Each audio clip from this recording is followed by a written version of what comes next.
તારા ભક્તો છે અને અમારી લાજ તારા હાથમાં છે. માના શરણે થઈ અને માને કહેતા હું જયતી જયતી જગમાત જયતી કારણ સબ કરની જયતી ભરન ભંડાર જયતી તારણ યરુ તરની જયતી બુદ્ધ ગુરુદેવ દત્તદાયક વરદાઈ જયતી આદિ અનાદિ પિંડ બ્રહ્માંડ ઉપાઈ અવ લોક લોક સાધક અખિલ કરની અસુર વદ કાલિકા અને રહો મોરી સહાય સબ ઠોર પર જય જય જગચંડી જ્વાલિકા જય જય જગચંડી જ્વાલિકા. એ માના ચરણોમાં લાખો વંદન કરતા હોય મિત્રો. અને એક એવી શક્તિ જેની પ્રતિષ્ઠા થવાની હોય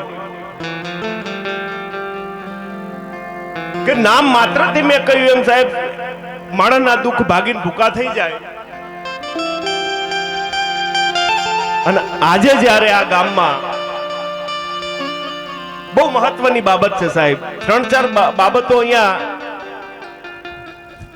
લગભગ બધે હોતું નથી એવી રીતે વાત કરું. પહેલા તો ભરતભાઈ જે મંદિરનું નિર્માણ થયું અહીંયા, આપણે મંદિરો તો આપણે જોઈએ 5 કિલોમીટરે 2 કિલોમીટરે 7 કિલોમીટરે ઘણા બધા એવા મંદિરો હોય છે દેવી દેવતાઓના. પણ અંબાજીના સફેદ આરસપહાણમાંથી ગામના મંદિરનું જ્યારે નિર્માણ થયું હોય સફેદ આરસપહાણમાં, અને સિંહ દ્વાર ધરાવતું મંદિર જો હોય તો 50 કિલોમીટરમાં એક પિંપળ ગામમાં ચામુંડા માતાજીનું એવું મંદિર થયું છે સાહેબ કે સિંહ દ્વાર ધરાવે છે મારો બાપ. અને બીજી બાબત બહુ મહત્વની એ છે કે આખા ગામની દીકરીઓને તેડાવી છે. પિંપળ ગામની 18 આલમની દીકરીઓને આમંત્રિત કરી અને એક જ દિવસે જ્યારે પિંપળમાં એમ કહેવા છે કે જ્યાં બોલાવવામાં કુવાસીઓને જ્યાં તેડાવી હોય સાહેબ. અને બીજી બાબત એ કે બધી કુવાસીઓનું એમ કહેવા છે કે કુમકુમ તિલક અને ચોખાથી સ્વાગત કર્યું હોય તો સાહેબ આ પિંપળ ગામમાં બની શકે મારો બાપ. બહુ મહત્વની બાબત છે.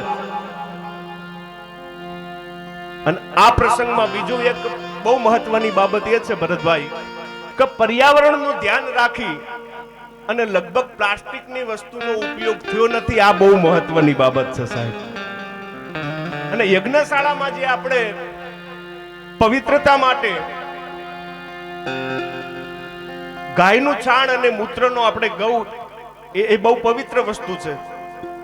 એ એમને એમ ગાય પાસેથી નહીં પણ ગાયને ઘાસચારો ખવડાવી અને એ પછી ગાયનું છાણ લાવવામાં આવ્યું છે સાહેબ. આ તો શાસ્ત્રોક્ત વિધિ પ્રમાણે જે વિધિ થઈ છે સાહેબ, આ બહુ મહત્વની બાબત છે મારો બાપ. એટલે બહુ સારી રીતે જ્યારે પ્રસંગ ઉજવો છો. શક્તિ બની ચામુંડ દેવી ચંડ મુંડ ચોડ્યા હતા, કરી કોપ રણમાં કારમો ખપ્પર લઈ ખોડ્યા હતા, કરી નાશ અસુર કુળનો તું સત ધર્મને સ્થાપજે ચામુંડ દેવી સદાય અમ પર રેમ દ્રષ્ટિ રાખજે, માં રેમ દ્રષ્ટિ રાખજે.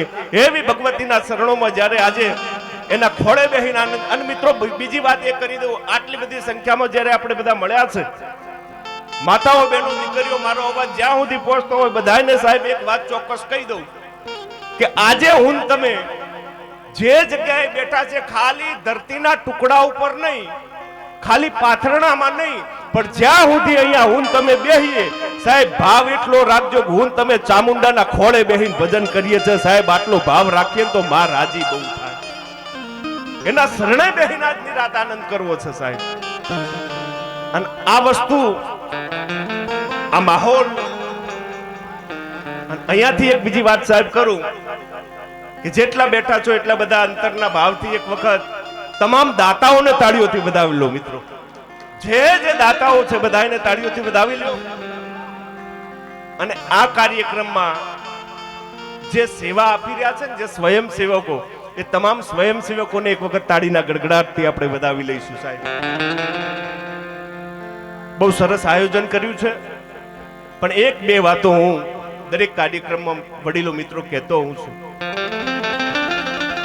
કે સારા કાર્યક્રમો કરવા હોય, સારું આયોજન કરવું હોય, સારું મેનેજમેન્ટ કરવું હોય તો પહેલા તો આપણા વિચારો ઉજળા હોય, વિચારો અને આપણા સંસ્કારો સારા હોય તો બની શકે મિત્રો. જીવન સારું હોય તો તમે સારા કાર્યક્રમ કરી શકો. જીવન તો ઘણી પ્રકારના જીવતા હોય માણસો, આપણે સમાજમાં જોઈએ છે ઘણી પ્રકારના જીવન જીવતા હોય છે. પણ ઉજળું દૂધ જેવું જીવન હોય ને એને કવિએ જીવન કીધું છે. દૂધ દોયું દોણે કર્યું જમ્યું વલોવ્યું જોઈ, પણ એને તાયું અંતે તો એ શ્વેત ન મટ્યું શામળા. આ દૂધનો રંગ ધોળો છે વડીલો. આપણે એમાં થોડી છાશ નાખીને એટલે દૂધ દુખી થાય. પછી તમે જુઓ દૂધ દુખી થાય, છાશ નાખો એટલે એમાંથી દહીં બને, પછી રંગ નહીં બદલાય, રંગ ધોળો રે પણ કિંમત વધી જાય. દૂધ કરતા દહીંની કિંમત વધારે હોય છે. દહીંને તપેલામાં લઈ એનું મંથન કરો, એને બરોબર વલોવી દો, ખૂબ દુખી કરો એટલે માખણ બની જાય, રંગ નહીં બદલાય, એનો રંગ ધોળો રે પણ કિંમત વધી જાય. દહીં કરતા માખણની કિંમત વધારે હોય છે. અને માખણને છેલ્લે તપેલામાં લઈ એના તળિયે તાપ કરો, એને તાવો ખૂબ દુખી કરો એટલે ઘી બની જાય, પણ રંગ નહીં બદલાય, રંગ ધોળો રે પણ એની કિંમત વધી જાય. માખણ કરતા ઘીની કિંમત વધારે હોય છે. એટલે કવિ એમ કે આ જગતમાં ગમે એવા દુઃખ પડે છતાં જે માણસ પોતાનો રંગ નહીં બદલાવે એની જગતમાં કિંમત વધે. વારેણ ઘડીએ કલર ફેરવે એની કિંમત ન વધે. એક રંગા અને ઉજળા જેના ભીતર નહીં દૂજી ભાત, એને વાલી દવલી વાતો કેજે દિલની કાગડા. જગતમાં જેનો એક રંગ હોય સાહેબ, એ હારા કાર્યક્રમો કરી શકે, આવા કાર્યક્રમો સહભાગી બની શકે, અને સાહેબ જેનું જીવન હારું હોય ને એ કોઈકને કંઈક આપી શકે. કરને કોગદી અખતરો દઈ અને મોટું દાન, કરને કોગદી અખતરો તું દઈ અને મોટું દાન, પછી ભર્યા રહે ભંડાર તારા રાત ને દિવસ રામડા. સાહેબ હારા કાર્યક્રમો હોય, હારી જગ્યાએ આપીએ તો સાહેબ એની મજા છે મારો બાપ. અને અહીંયા તો ઘણું બધું દાન આવ્યું છે આ કાર્યક્રમમાં. અમારે મારા ખાસ મિત્ર, અને એ લગભગ પાછળ જ બેઠા છે, મને ખબર છે, રાકેશભાઈ મારા ખાસ મિત્ર છે. આપણે એક આની પહેલા એક હું પિંપળ છું એવો એક આપણે ડોક્યુમેન્ટરી વિડીયો બનાવ્યો છે. આખા ગામનો પરિચય સાહેબ, દરેકનું બાળપણ યાદ આવી જાય એ નિમિત્તે અમે એક વિડીયો બનાવ્યો હતો અહીંયાથી, અને એના શબ્દો જેમને લખ્યા છે એ અમારે રાકેશભાઈની બેબી એટલે અમારે કે આસ્થા બેબીએ લખેલા છે, અને એક વખત જબરદસ્ત તાળીના ગડગડાટથી આપણે વધાવી દઈશું. એટલે એ વિડીયો અમે એનું થોડું રેકોર્ડિંગ કરીને આવતા હતા, એટલે રાકેશભાઈએ મેં એમને વાત કરી, એટલે મને એમને એવું કીધું, બહુ સરસ, એમના શબ્દો મને બહુ ગમ્યા છે સાહેબ.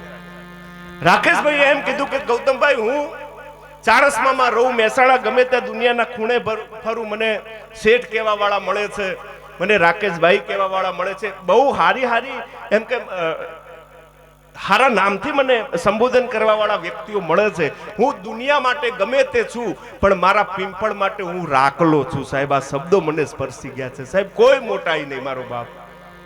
હા, અને એમનું પણ એવું સારું એવું આ કાર્યક્રમમાં એમનું માર્ગદર્શન સારું છે. એટલે બધાય ભાવથી આપણે મળ્યા છે અહીંયા. એક વાત ચોક્કસ કહું કે આ કાર્યક્રમો આવા ક્યારે બને વડીલો? એકલા રૂપિયાનો ઢગલો કરવાથી ન બની શકે, પણ બધાનો ભાવ હારો હોય સાહેબ, એકતા હોય ને. આખું પિંપળ ગામ એક થઈને જ્યારે બેઠું છે ત્યારે એક વાત કહું સાહેબ, પાણી હોય ને, તમે પાણીને તમે દૂધમાં વેળો તોય ભળી જાય, પાણીને દૂધમાં નાખો તોય ભળી જાય, પાણીને છાશમાં નાખો તોય ભળી જાય, પણ બેના ભળવામાં બહુ ફેર છે. પાણીને તમે છાશમાં નાખો, 10 મિનિટ થાય, દહીંના ખોદા હેઠા બેહી જાય, પાણી આસ બનીને ઉપર આવે, જુદું પડી જાય. એનું એ પાણી દૂધમાં નાખો પછી જુદું નહીં પડે. જુદું નહીં પડે એટલું નહીં, પણ જે ભાવ દૂધના એ ભાવ પાણીના. 40 રૂપિયા લીટર દૂધ વેચાય તો પાણીના એના ભેળા 40 રૂપિયા ઉપજે. છાશમાં ભળ્યા પછી પાણી જુદું પડી જાય, એનું કારણ એક કે છાશના તળિયે ખટાશ પડી છે. જેના તળિયા ખાટા હોય ને કોઈ દિવસ કોઈને ભેળા ન રાખી શકે મારો બાપ, અને દૂધના તળિયે મીઠાશ પડી છે.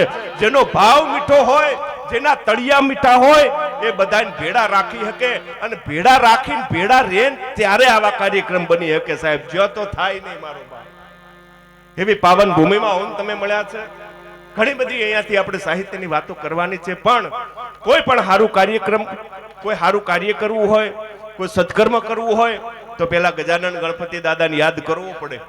અને ગણપતિ દાદાને યાદ કરવા માટે કરી, અને બીજી વાત અહીંયાથી કહું, મને કોઈ આયોજક મિત્રોએ કે અમારે રાકેશભાઈ કોઈએ એવું કહ્યું નથી પણ અહીંયા જે બધા બેઠા છો તે બધાને અહીંયાથી નમ્ર વિનંતી કરું કે અહીંયા ગણપતિ વંદના થાય એ પછી માતાજીના ભાવ માતાજીના ગરબા ગવાય અને જે બેઠા છો એ બધાય આપણને મોજ આવે ને તો ભગવતીના નામ ઉપર અહીંયા વરહે જાજો. 1 રૂપિયાથી માંડીને કદાચ લાખ 2 લાખ રૂપિયાનો તમે અહીંયા ઢગલો કરી દેહો તો અમે કલાકાર 1 રૂપિયો લઈને જવાના નથી. તમામે રકમ અમે અહીંયા ચામુંડાના ચરણે અર્પણ કરીને જવાના છે સાહેબ. તો જો મોજ આવે એ વરસતા રહેજો.